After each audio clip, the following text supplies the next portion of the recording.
Praise the Lord. प्रभु आपको बहुतायत की आशीष दे। आज मैं एक बार फिर से हाजिर हूँ प्रभु के पवित्र वचनों के साथ में। आज हम बात करने जा रहे हैं यूहन्ना अध्याय 6 वचन 52 से लेकर 65 तक। इसके विषय में बहुत सारी कन्फ्यूजन है और बहुत से मेरे प्यारे भाई बहन समझ नहीं पा रहे हैं और काफ़ी कमेंट भी आया है और मेरे पर्सनल व्हाट्सएप पर मैसेज भी किया गया है कि मुझे इस वचन को समझाएं, और इसीलिए मैं आप लोगों के लिए एक स्पेशल वीडियो बना रहा हूं और मैं चाहता हूं कि आप अपने सभी मित्रों के साथ में इस वीडियो को जरूर शेयर करें। वास्तव में यह वचन शुरू होता है यूहन्ना अध्याय 6 से, जहां पर 5000 लोगों को खाना खिलाया जाता है और इतना बड़ा चमत्कार देखने के बाद ये आग की तरह खबर हर जगह फैल गई और सभी लोगों को यीशु मसीह के पीछे लेकर आते। वचन 22 से 24 में आप पढ़ोगे कि एक बहुत बड़ी भीड़ यीशु मसीह के पीछे आ गई। बहुत बड़ी भीड़ यीशु के पीछे आ गई।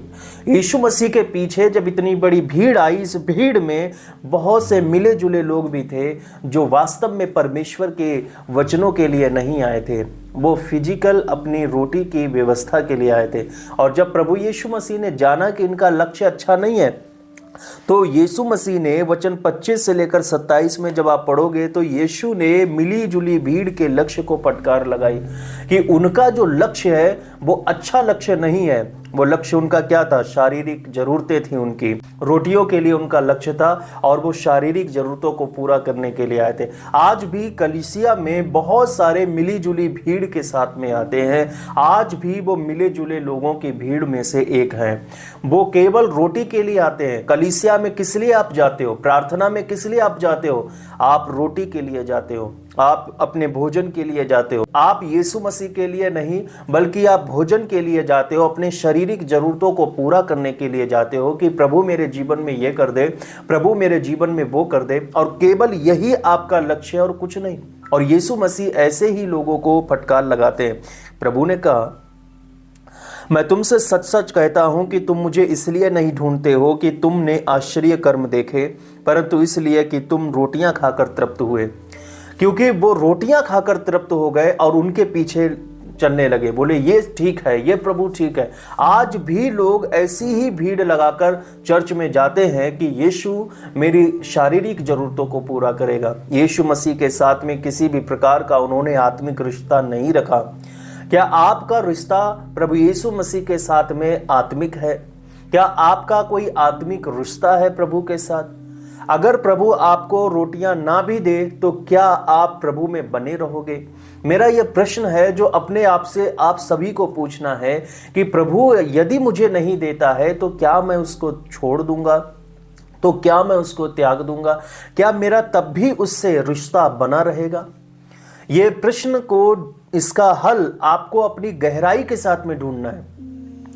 अगर आपने इसका उत्तर ढूंढ लिया तो आप मिली जुली भीड़ से बाहर निकल जाओगे और प्रभु आपको ब्लेस करेगा। जब प्रभु यीशु मसीह कहते हैं, नाशवान भोजन के लिए परिश्रम ना करो, परंतु उस भोजन के लिए जो अनंत जीवन तक ठहरता है, जिसे मनुष्य का पुत्र तुम्हें देगा, क्योंकि पिता और परमेश्वर ने उसी पर छाप लगाई है।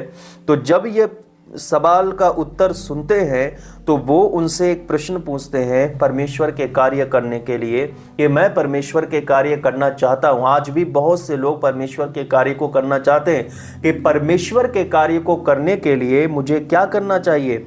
उन्होंने कहा, परमेश्वर के कार्य करने के लिए हम क्या करें? तब यीशु उनके इस प्रश्न का उत्तर देते हैं कि सामर्थ्य का रहस्य क्या है। परमेश्वर के कार्य को करने के लिए उस सामर्थ्य का रहस्य क्या है जिसकी जरूरत तुम्हें है? और वो उत्तर है, यीशु ने उन्हें उत्तर दिया, परमेश्वर का कार्य यह है कि तुम उस पर जिसने उसे भेजा विश्वास करो। केवल विश्वास ही काफी है, केवल विश्वास। अगर तुम विश्वास नहीं करोगे तो तुम परमेश्वर के कार्यों को करने के लिए उस सामर्थ्य को प्राप्त नहीं करोगे। बिना सामर्थ्य अगर आप परमेश्वर के कार्यों को करोगे तो आप नहीं कर पाओगे और वो मिशन पूरी तरह से फेल हो जाएगा। तो परमेश्वर की सामर्थ्य कहां से मिलेगी? यीशु मसीह पर विश्वास करने से। यहीं पर प्रभु यीशु मसीह बताना चाहते थे, लेकिन लोग और कुछ पाना चाहते थे। उन्होंने कहा नहीं नहीं नहीं, हमें परमेश्वर के कार्यों को करने की सामर्थ्य के लिए कोई चिन्ह दिखाओ। उन्होंने एक प्रश्न और कर दिया। तब उन्होंने उससे कहा, फिर तू कौन सा चिन्ह दिखाता है कि हम उसे देखकर तेरा विश्वास करें कि तू कौन सा काम करता है। उन्होंने आगे अपने प्रश्न को और बढ़ाया, हमारे बाप दादों ने जंगल में मन्ना खाया, जैसा लिखा है उसने उन्हें खाने के लिए स्वर्ग से रोटी दी।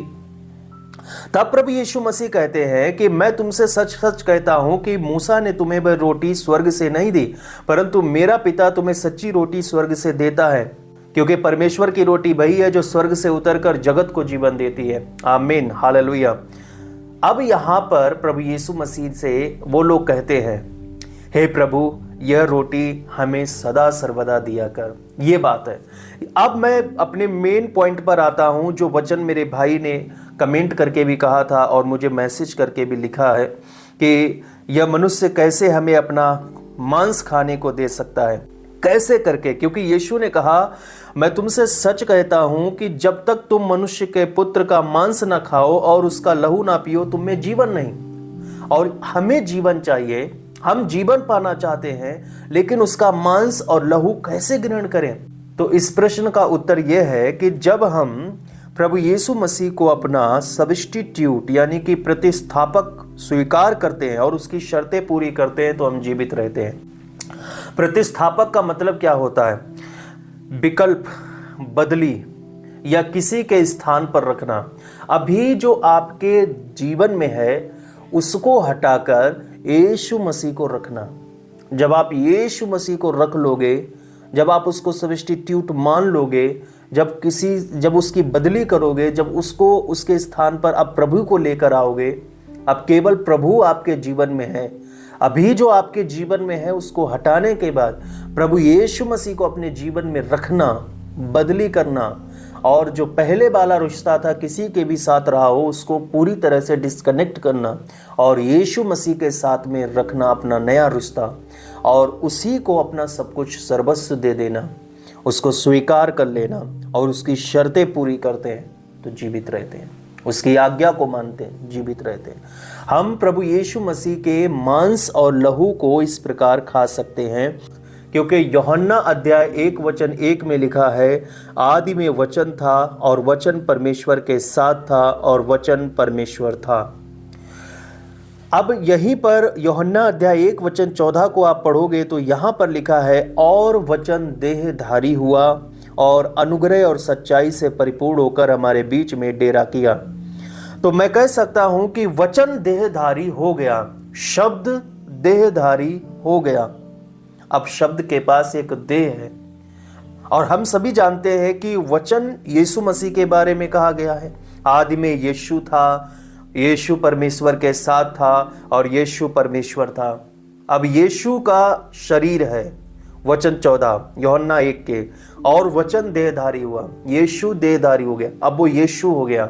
वचन के पास अब एक देह है, और देह का मतलब होता है कि उसके पास एक मांस है, उसके पास लहू है।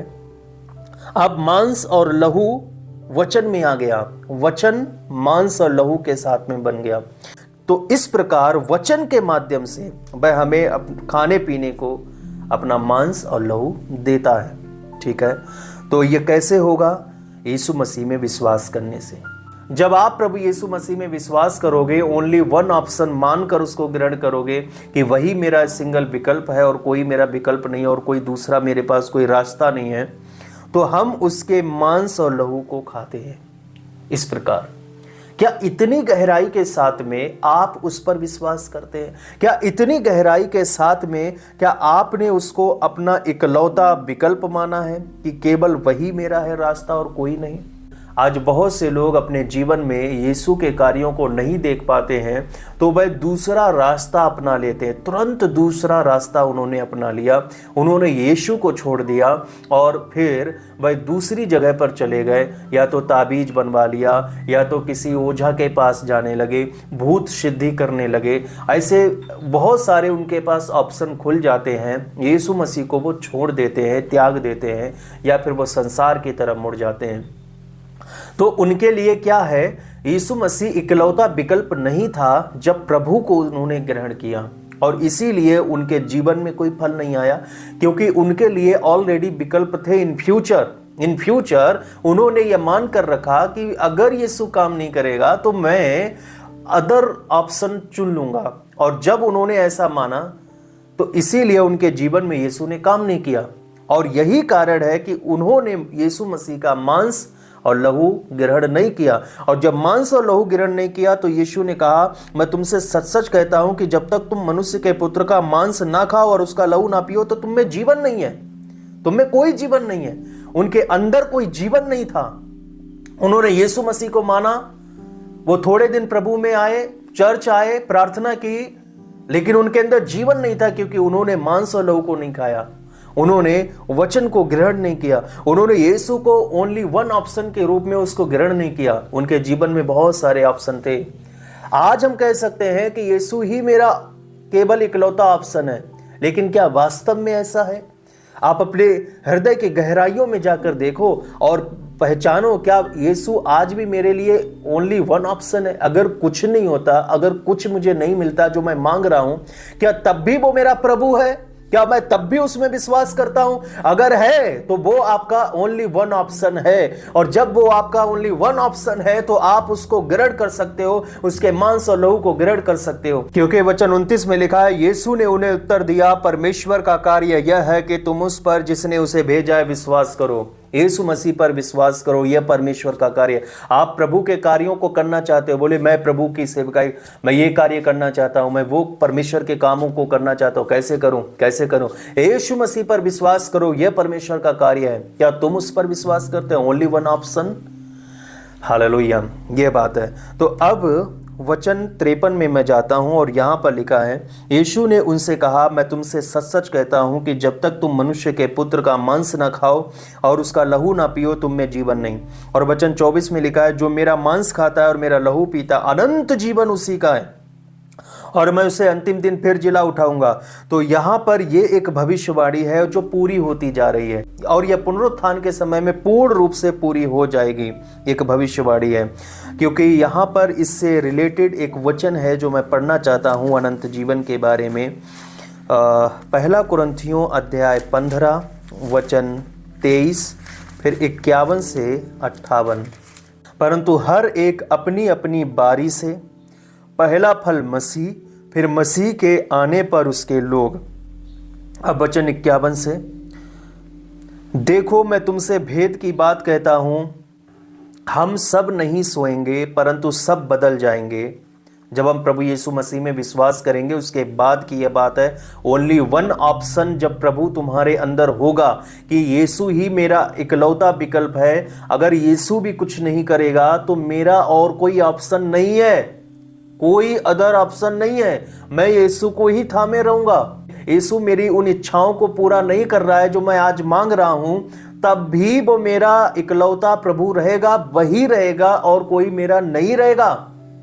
उनके लिए यह वचन है, देखो मैं तुमसे भेद की बात कहता हूं, हम सब नहीं सोएंगे परंतु सब बदल जाएंगे।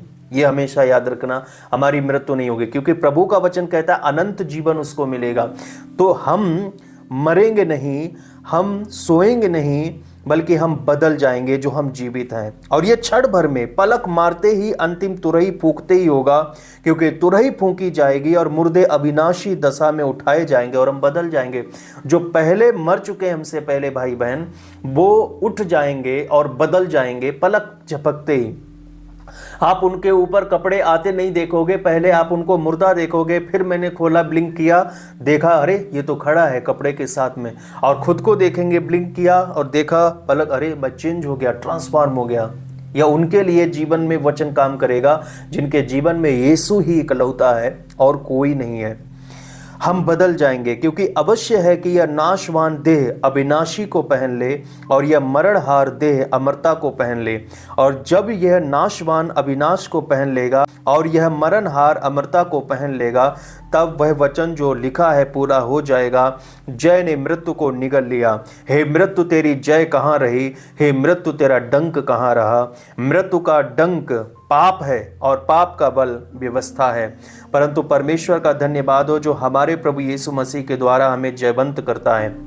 हमारे जीवन में कोई अव्यवस्था जैसी कोई चीज नहीं है, केवल परमेश्वर का कार्य है उसमें विश्वास करना, जिसे उसने भेजा यीशु मसीह में ओनली विश्वास करना, और हम जयवंत होंगे और हमारे जीवन से मृत्यु हमेशा के लिए खत्म हो जाएगी। इसलिए हे मेरे प्रिय भाइयों, दृढ़ और अटल रहो और प्रभु के काम में सर्वदा बढ़ते जाओ, क्योंकि यह जानते हो कि तुम्हारा परिश्रम प्रभु में व्यर्थ नहीं है।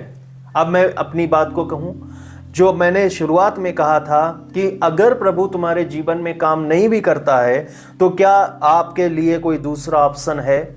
अगर आपके जीवन में दूसरा ऑप्शन है तो आप उसके मांस और लहू को ग्रहण नहीं करते, आप उसके कोई सहभागी नहीं हो, कोई आत्मीयता का कोई रिश्ता नहीं है उसके साथ में, क्योंकि आपके जीवन में अदर ऑप्शन है, वो आपका सब्स्टिट्यूट नहीं है। लेकिन अब जब आपके जीवन में केवल प्रभु है और उसके बाद भी प्रभु ने अगर आपको नहीं दिया जो आपने मांगा, लेकिन फिर भी एक चीज याद रखना, आप फिर भी बिलीव करते रहे, अपने प्रभु पर ही विश्वास करते, उसको प्यार करते रहे, उसको प्यार करते रहे कि प्रभु मेरा सब कुछ है, वो मुझे दे या ना दे तब भी वो मेरा ईश्वर है।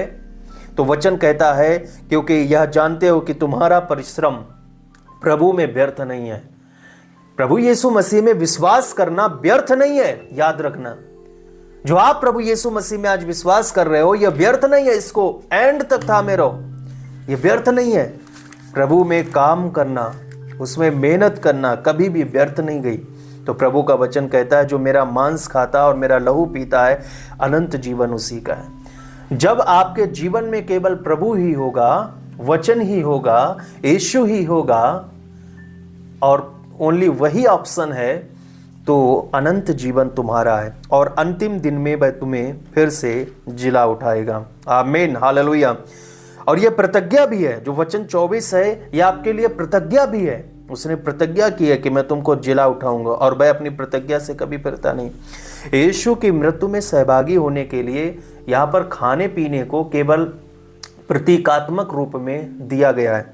जैसे खाना आप में पूरी तरह से मिल जाता है, आपको न्यूट्रिशन देता है, उसी प्रकार मसीह की मृत्यु का रहस्य जब तुम में अधिकाई के साथ में होगा, उसकी मृत्यु के रहस्य में जब आप विश्वास करोगे और वो अधिकाई के साथ तुम में होगा, तो उसकी मृत्यु में जीवन है। हे मृत्यु कहाँ है तेरा डंक, तो उसकी मृत्यु में जीवन है, वो जिला उठाता है तुम्हें।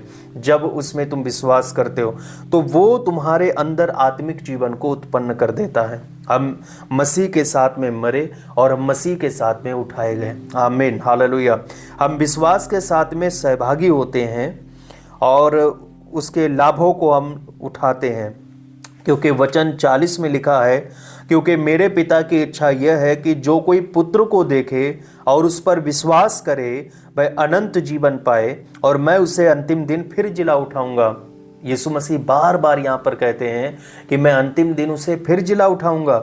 लेकिन क्या है, पिता की इच्छा को पूरा करना है। आप प्रभु की इच्छा को पूरा करना चाहते हो? प्रभु की इच्छा क्या है? यीशु मसीह पर विश्वास करना। और यहाँ पर जो विश्वास करने की बात की गई है, वहाँ पर ओनली वन ऑप्शन की बात कही गई है। कोई अदर ऑप्शन नहीं है मेरे जीवन में, केवल यीशु मेरा ऑप्शन है और कोई मेरे लिए रास्ता नहीं है। ये बात है। क्या इतनी गहराई के साथ में यीशु को तुमने ग्रहण किया है, या केवल अपनी इच्छाएं पूरी करने के लिए, मेरा ये काम पूरा हो जाए, मेरा वो काम पूरा हो जाए, मेरा बेटा का शादी हो जाए, बेटी की शादी हो जाए, मेरा ये बच्चे पढ़ जाएं, ये हो जाए, वो हो जाए, केवल यही मांगते हो अपने जीवन, आत्मिक जीवन के लिए कोई रिश्ता परमेश्वर के साथ नहीं है, तो आप छोड़ दोगे उनको, आप जल्द ही यीशु को छोड़ दोगे। और बहुत से लोग यीशु को मानकर चले गए क्योंकि ओनली वन ऑप्शन उनके जीवन में वो नहीं था। वो इधर भी पैर रखते हैं, वो उधर भी पैर रखते हैं, और इसीलिए यीशु का कार्य उनके जीवन में नहीं होता। और ये गहराइयों की बात मैं बता रहा हूँ, ये गहराइयों के साथ की बात मैं बता रहा हूँ, क्योंकि भोजन तुम्हारी गहराइयों में चला जाता है। जब आप भोजन ग्रहण करते हो तो वो आपकी गहराइयों में, आपके अंदर तक चला जाता है। हालेलुया। और वह आपको न्यूट्रिशन देता है। यीशु जब आपकी गहराइयों में चला जाएगा वो आपको न्यूट्रिशन देगा। हालेलुया।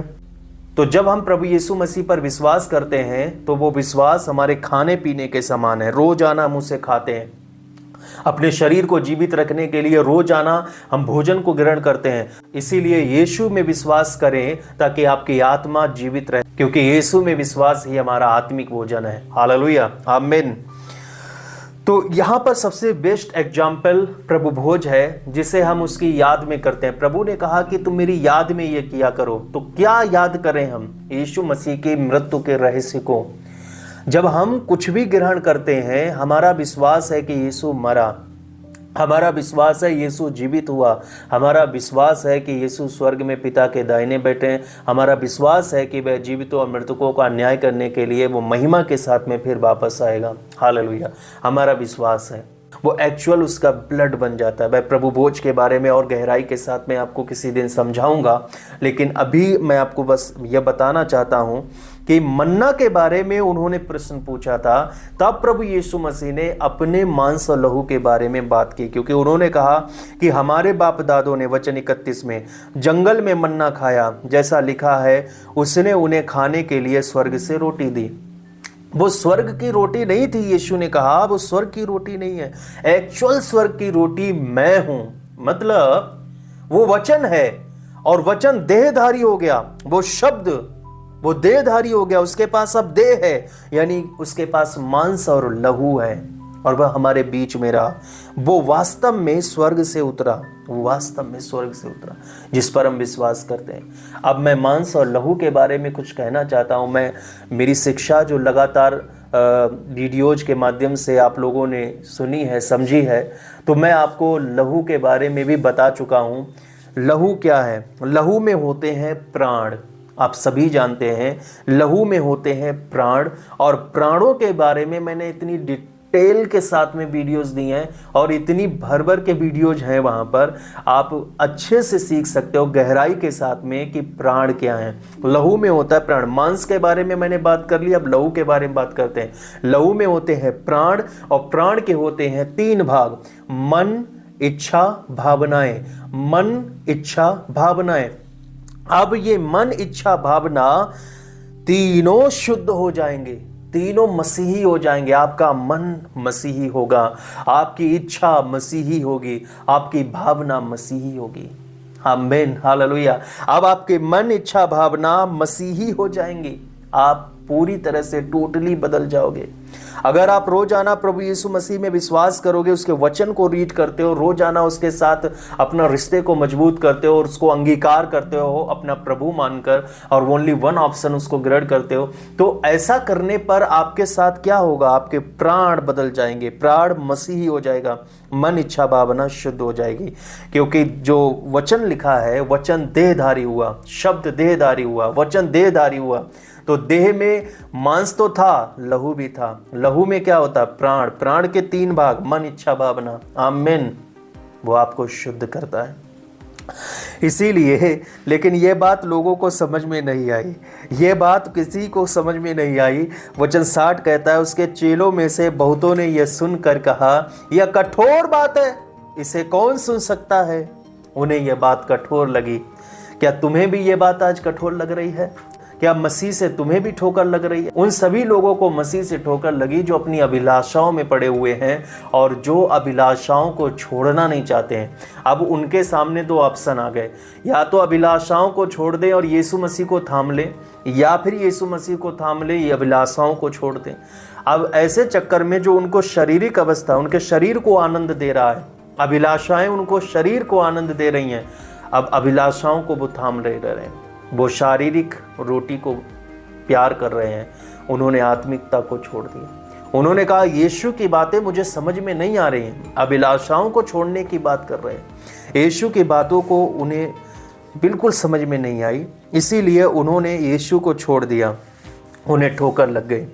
तो वचन 61 में लिखा है, यीशु ने अपने मन में यह बात जानकर कि मेरे चेले आपस में इस बात पर कुड़कुड़ाते हैं, और उनसे पूछा, क्या तुम्हें इस बात से ठोकर लगी है? उनसे पूछते हैं।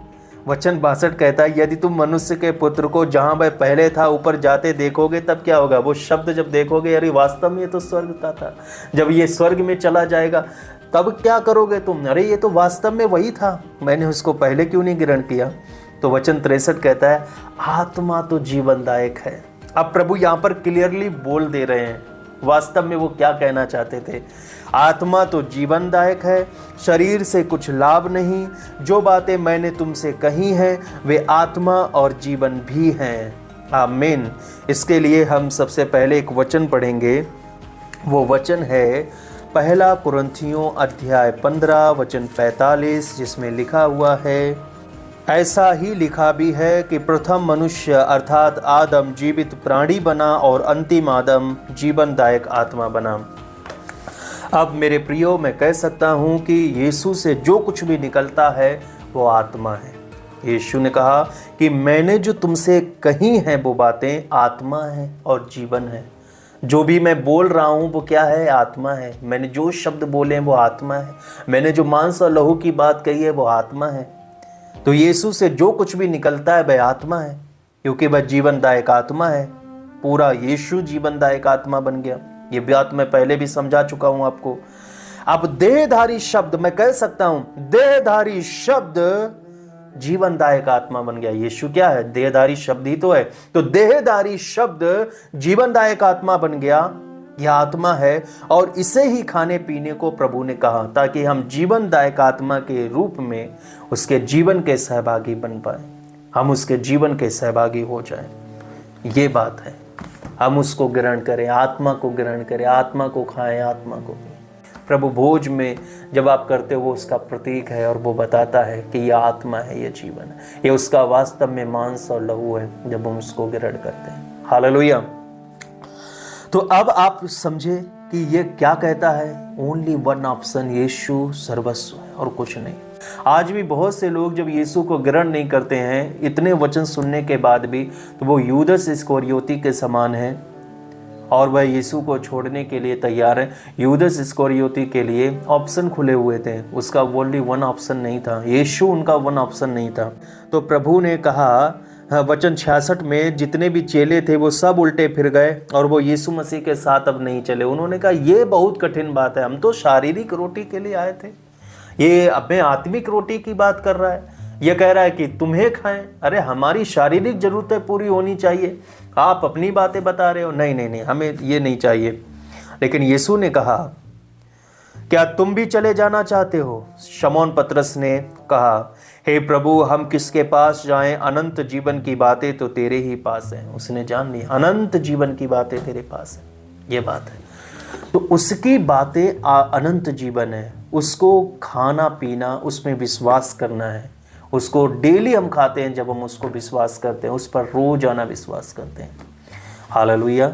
प्रभु आपको आशीषित करे। सर्वशक्तिमान सामर्थ्य पिता, आज के वचन के माध्यम से तेरे पुत्र पुत्रियों ने जो भी शिक्षा पाई है, इन्हें प्रभु आशीषित कर, इनके प्रभु अगुवाई कर मेरे खुदाबंद की इनके मन, इनकी इच्छा, इनकी भावनाएं शुद्ध हो जाए, इनकी भावनाएं मसीही हो जाए, इनकी इच्छा मसीही हो जाए, इनका मन मसीही हो जाए और प्रभु इसे रोजाना वो खाएं पिएं। प्रभु परमेश्वर केवल और केवल तुझे, हे यीशु, तुझे वो ओनली वन ऑप्शन मानकर ग्रहण करें। केवल तू उनके जीवन में सेंटर हो और कोई ऑप्शन नहीं, और कोई उद्देश्य नहीं। प्रभु उनका उद्देश्य केवल तू हो, ताकि प्रभु उनके जीवन में तू जीवित रहे, उनके हृदय में तू जीवित रहे, उनके प्राण जीवित हो जाए, उनकी आत्मा प्रभु जीवित रहे।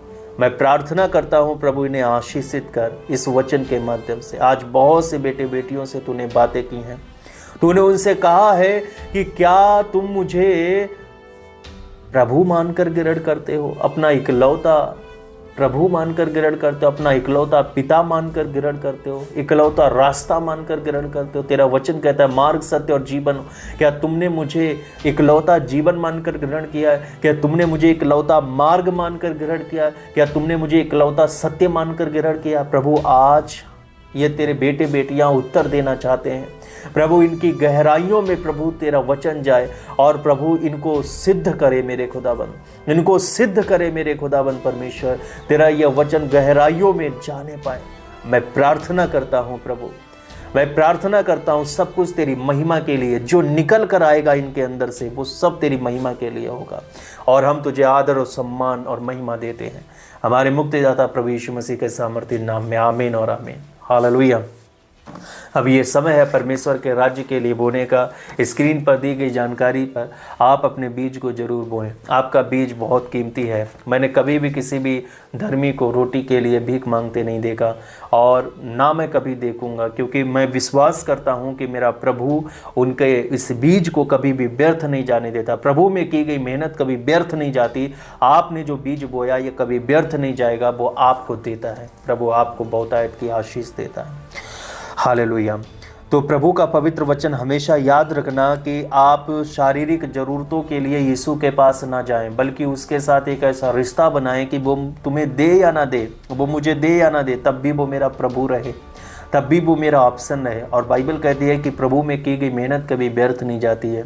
जब आप इसको रोज़ाना खाओगे, रोज़ाना इसको पियोगे, वह आपके मन को, आपकी इच्छा को, आपकी भावनाओं को शुद्ध कर देगा। और मन, इच्छा, भावना जब शुद्ध होंगी तो आपकी आत्मा भी पवित्र होती चली जाएगी। फिर विवेक आपको दोष नहीं देगा। सब कुछ शुद्ध है, अब सब कुछ शुद्ध है।